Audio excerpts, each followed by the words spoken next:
Biosfera de volta pela sustentabilidade do planeta. O Sistema Cantareira é o principal fornecedor de água para a Grande São Paulo e é composto por 6 barragens: represas de Jaguari, Jacareí, Cachoeira, Atibainha, Paiva de Castro e Águas Claras. Neste ano, o sistema chegou ao menor nível histórico já registrado. E é claro que você deve estar se perguntando: e quanto tem que chover para garantir um abastecimento que não nos preocupe? Uma chuva ideal, tanto numa bacia hidrográfica como numa represa, seria uma chuva mais constante, não apenas a chuva volumosa de 1 ou 2 dias. Então, sim, pelo menos 4 ou 5 dias de uma chuva mais prolongada, tendo mais umidade para que não haja tanta evaporação. Não é a situação ideal ainda. Uma situação ideal de chuva, isso aqui está mais parado aqui. E esses ventos aqui, ó, setinhas, está organizado dessa forma aqui, ó, para cá. O volume normal de chuvas no mês de fevereiro é de 236 milímetros e em março este volume cai para 185. Marcelo Schneider alerta para a falta de chuva ou a diminuição de sua intensidade no inverno, período no qual os meses são mais secos. Então, entre fevereiro e março, deveria chover pelo menos 400 ou até 500 milímetros, que é um valor mais ou menos o dobro do que normalmente costuma chover nesses meses de fevereiro e março. Estela, nós fomos pegos de surpresa? Não, absolutamente não foi surpresa. Já há quase 10 anos, talvez até mais de 10 anos, os técnicos vêm dizendo, vêm discutindo, vêm expondo, escrevendo artigos de que nós temos um problema grave de suprimento de energia. Nós precisamos de novas reservações de água para ter energia de boa qualidade, energia hidroelétrica. Nós precisamos também de muito mais cuidado com as áreas que produzem água e que alimentam esses reservatórios. E sem isso, nós vamos ter risco de desabastecimento, risco de ter corte de energia e corte de água. Quais regiões, né, que a gente precisa de chuva para que esse nível de água suba? Aonde tem que chover? Tem que chover no sul de Minas, tem que chover na Mantiqueira, tem que chover no Vale do Ribeira, tem que chover na região de Guarapiranga, né? As chuvas têm que estar distribuídas na bacia hidrográfica que abastece cada uma dessas represas. Mesmo com esses órgãos surgindo para discutir a questão de administração dos recursos hídricos, a gente ainda não consegue ter uma perspectiva de solução de fato? Tem muita coisa que foi feita, muita coisa avançou. Em várias regiões do Brasil e em várias regiões de São Paulo, os comitês de bacia funcionam muito bem, né? É aonde os usuários da água, ou seja, quem capta água para as suas atividades produtivas, seja indústria, seja agricultura, seja o setor elétrico, senta com as empresas de saneamento, com sociedade civil, com ONGs, com universidade, para discutir um plano de bacia. Um plano de aonde que nós temos que investir para garantir que vai ter água. Quem vai ter prioridade para captar água e onde? Quem pode fazer lançamentos de efluentes e onde? Esse é o plano de bacia, né? Quanto dinheiro vai ser necessário que se pague pelo direito de captar água para que se possa fazer as obras, as ações, os programas que vão garantir que todo mundo vai ter água, né? Essa é a função do comitê de bacia. Mas eles ainda têm que amadurecer bastante.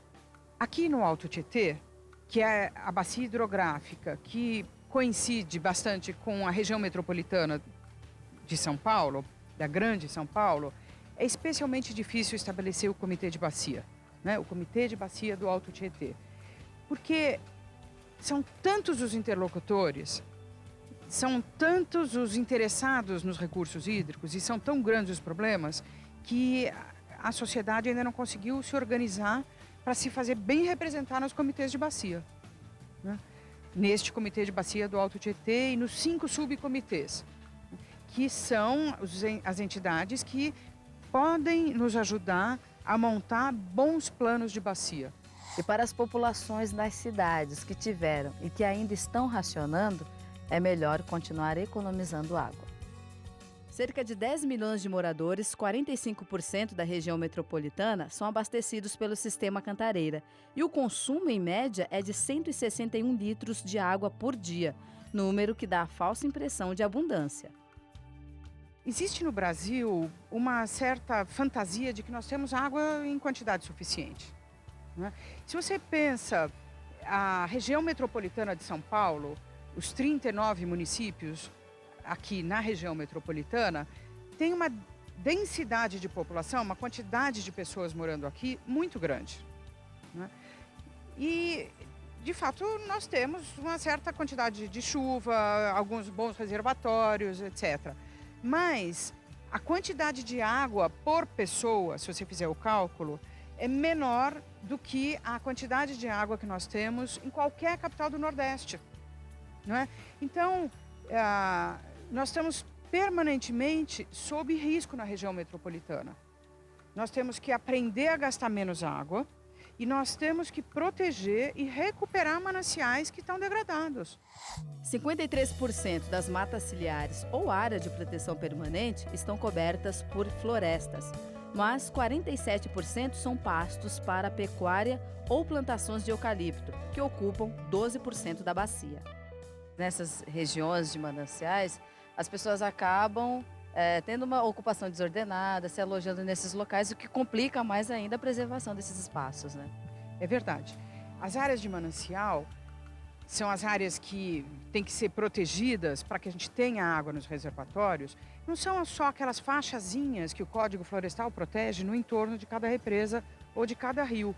Existem vastas áreas de montanhas, de áreas agrícolas, de áreas de florestas, de áreas de parques, de APAs, né? As áreas de proteção ambiental, que têm que ser, de fato, protegidas na Mantiqueira, no sul de Minas, na região mais a montante de Piracicaba, no Vale do Ribeira, no sudeste do estado de São Paulo, para a gente ter água para abastecimento público das grandes cidades. Explica para a gente o que é esse volume morto e se é possível usar esse volume morto e se temos que usar esse volume morto.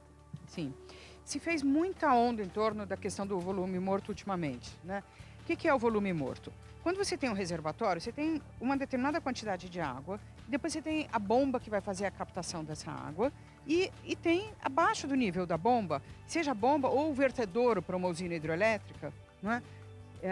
Abaixo desse nível, você continua tendo água, não é? A represa vai mais fundo, mas é chamado de volume morto porque você não tem expectativa de que vai ser captada aquela água, não é? Ainda que a represa vá mais fundo. Então, quando se decidiu que vai se captar o volume morto, significa que nós temos que colocar uma nova bomba para ir buscar lá embaixo. A água recebe menos luz, menos oxigênio e tem mais sedimentos acumulados. Isso tem algum problema? Não, do ponto de vista sanitário não, porque a Sabesp se organiza, ajusta seu procedimento operacional de manejo da estação de tratamento de água e abastece. E a água fica de qualidade, sem nenhum problema. É completamente de qualidade, não tem problema. Mas, na verdade, isso é um indicador do tamanho do problema que nós já chegamos. Essa que é a questão, né? E é um grave alarme, um grave alerta para que a gente tome medidas para proteger esse manancial, o entorno vasto dele, que vem sendo invadido, né? Vem sendo ocupado por expansão urbana, para que essa situação não se repita com muita frequência. Nos próximos anos, a gente tem risco dela voltar a acontecer. Então, esse volume morto ele não deve ser visto como solução, porque além do volume morto, não existe outro volume, ou existe? Não, ali é o fundo do reservatório. E nós não queremos ter um encontro marcado com o fundo do reservatório para daqui a poucos meses. E já sabemos que o uso consciente dos recursos naturais, como água, alimento, energia, precisa acontecer na prática. Se de um lado, realmente, cada um tem uma lição de casa importante para fazer, para não desperdiçar as águas de chuva, para não desperdiçar a água da sua torneira, ao mesmo tempo, existe uma lição importante que tem que ser feita no sentido de mudar os padrões tecnológicos que hoje levam a gente a gastar muita água, no sentido de reduzir as perdas que as empresas de saneamento têm. Cada pessoa precisa economizar 33 litros diários para conseguir alcançar uma redução de 20% no consumo. Ou seja, deveria consumir 128 litros e não 161 como ocorre atualmente. Para incentivar ainda mais a queda do consumo de água, a Sabesp anunciou desconto de 30% na conta de quem souber economizar. Que medidas a população que ouve agora, a gente que percebe que é um problema a questão do racionamento, da falta de água, podem tomar diante de uma situação dessa?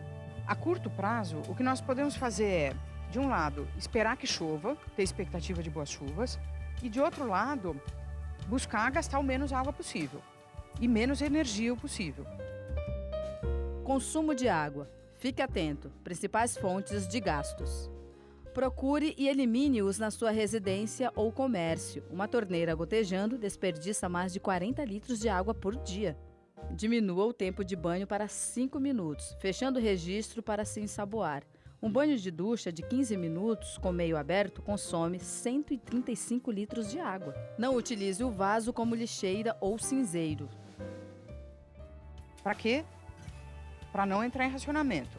Alguns técnicos dizem, não, seria melhor já entrar em racionamento, porque aí você consegue fixar metas de não gastar. Para educar mesmo a população, né? Não é só uma questão de educar, é de coibir mesmo o uso. Não é por quê? Porque nós estamos numa emergência. Então, essa é uma discussão. A médio prazo, o que nós temos que fazer? Nós temos que buscar recuperar os nossos mananciais. Temos que buscar fazer mudanças tecnológicas que nos permitam gastar menos água. Aprimorar os procedimentos para não ter perda de água pelas empresas de saneamento. Ampliar os reservatórios, não é? E aqui no Alto Tietê, na região de Mogi, Salesópolis, Santa Isabel, é possível ter novas represas e trazer essa água para Billings, inclusive fazendo um canal navegável, o que seria extremamente interessante. Eu acredito que, dentre as tarefas que têm que ser feitas pelas empresas de saneamento, está incluída a proteção de mananciais. Por quê? Porque as empresas de saneamento se responsabilizam no Brasil todo pela coleta da água, tratamento e distribuição, depois coleta do esgoto, tratamento. Mas elas não se ocupam de garantir que aqueles mananciais de onde elas vão coletar água vão ter essa água disponível ao longo da vida, num ponto de vista estratégico de muitos anos. Como que nós vamos garantir que essas empresas, de fato, protejam os mananciais? Na lógica financeira delas, tem que estar incluída essa conta. Essa conta ela faz parte do preço da água. Para nós termos água, nós temos que ter mananciais. Tem que estar embutido no preço da água a proteção dos mananciais.